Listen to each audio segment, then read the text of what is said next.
All right, welcome to the Game 2 news conference of the NCAA Knoxville Regional. We are joined by Miami, Ohio head coach Brian Smiley, shortstop Dylan Baker, and left fielder David Novak. Coach will make an opening statement, and then we will go into questions. Please raise your hand, and we will pass a mic to you. Coach? No, it's just we kind of knew what we were walking into facing Mr. Doyle. And, he's a load. When he started landing that off speed, and he honestly started pitching kind of backwards to our guys. It's tough to handle. Then as the innings went on, he kind of started finding that fastball in the zone, which is when he's got all those pitches working plus an upper 90s fastball. It's hard to handle, which I think you've seen all year and throughout his career. So you have to tip your cap to him because he pitched a heck of a game and kept our guys off balance. Couldn't sit on any pitches. I thought early, we came out really trying to strip him of his fastball, and then he adjusted, and they adjusted, and they started landing that off speed early in the count to really keep us from cheating to that fastball, and that's kind of what settled him in. Yeah. Questions? Second row right here. Were you able to watch any of Wake Forest? I know you had a quick turnaround here, and you're trying to get ready for Tennessee, but didn't know if you saw any. We saw a little bit. I thought Cincinnati did a good job, playing their type of game against Wake and kind of speeding the game up on them a little bit. Cincinnati had that balanced approach of, trying to play the short game style, stealing some bases or trying to steal some bases, and then obviously had, some big hits with the home run. But, for us tomorrow against Wake, we're just going to have to kind of keep doing what we've done all year and stick to what, at least try to stick to what has worked for us. And that's being patient and disciplined and not missing our pitches whenever we get them. Wes here on the right. Question for Brian. I know y'all have played a good schedule, and everybody sees velo this day and age, but that kind of spin from the left side at that velocity, what can you do to kind of get your guys ready for that?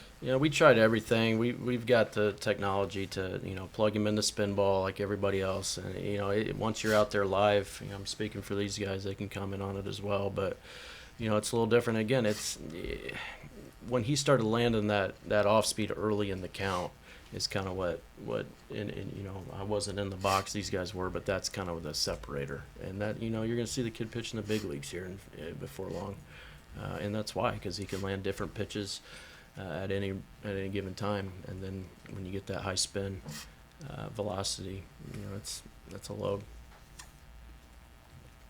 Ben? Coach, just what did you see from Tennessee's offense to be able to get to Cooper there in the third, fourth inning, I guess? Yeah, we knew that Cooper was kind of on fumes, and he certainly gave us everything he had. He's coming off a 125 pitch complete game on short rest this week, and they were getting him in the air early. He was getting elevated early in the game. They had some loud outs early in the game with not a whole lot to show for it. But Cooper made some pitches, and credit to him, he wasn't giving in. He was still trying to mix pitches when he was behind in the count. He was fairly successful. Then we had a couple plays that I think we wish we could have back that really kind of opened it up for him or for them.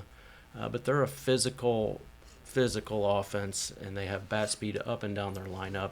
And you've seen they've done damage in the SEC. They've done damage, for a couple years with this offense. So, you got to tip your cap to them. They didn't miss some pitches whenever they got them.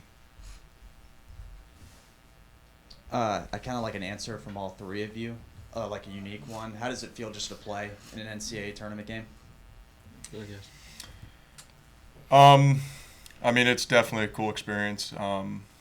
Neither one of us have played in a game with these kind of stakes in a regional game, so it's a cool experience to get to experience, especially both of us in our last season. It's a cool experience. Yeah, I'd say it's a really cool experience. We've definitely talked about it, especially the last 2 years since Coach Smiley's been here, and it's something that we just don't want to. Want to pride ourselves on making it, but not just making it. We want to obviously win games, and obviously we came here to win, and we gave it our all day and it didn't work out. But we're here to win. Obviously, regionals are awesome, and it's awesome to be here. But it's still baseball, still a lot of good baseball to play. Yeah, you know, this team has come such a long way, and we're so proud as a coaching staff, certainly as the head coach, just very proud of where they are now compared to where this team was 2 years ago. Whenever we kind of set out on this adventure and quest of getting into the NCAA postseason, these guys beside me were part of a team, you know, that finished towards the bottom of the MAC, and just being able to crawl out of that. And end up here in Knoxville with 8,000 people screaming, and for them to experience that is really cool, rewarding. They have earned it, they deserve it, and I echo what they're saying and appreciate it. We're happy to be here, but we're trying to win the dang games. So we're going to leave tonight not necessarily happy. Paige, then Ben. For the players, when Coach was talking about Doyle earlier, a lot of head nodding. You guys had some success in the third inning, but what makes it so difficult for your standpoint to get hits off of Doyle? Yeah, so, I mean, obviously he's got a big league fastball. He's a good arm. We knew that coming in. We had the approach that we're not going to let him beat us with fastballs. So in that third inning or whatever it was, he kind of lost his feel for his fastball. We started to get on the off-speed pitches, but once he started landing the breaking balls again, it was tough to get back on it. It's impressive to see somebody make that adjustment mid-game. Yeah, like Dylan said, I mean, his fastball is his best pitch, and obviously early we tried to strip him of that, and I think we did a good job, but he also did, a better job fighting back against it, keeping us off balance with every pitch, and then finding that fastball at the top of the zone, kind of beating us after he was landing some off-speed pitches, basically overall just keeping us guessing. For either of the players, just what's the mindset going into tomorrow in an elimination game? Just keep fighting. I mean, obviously we're not coming here to lose. We're coming here to win. So, I mean, I don't think we're going to change much of our approach. We came in here today looking to win, and we're going to come in looking tomorrow to win. Wes.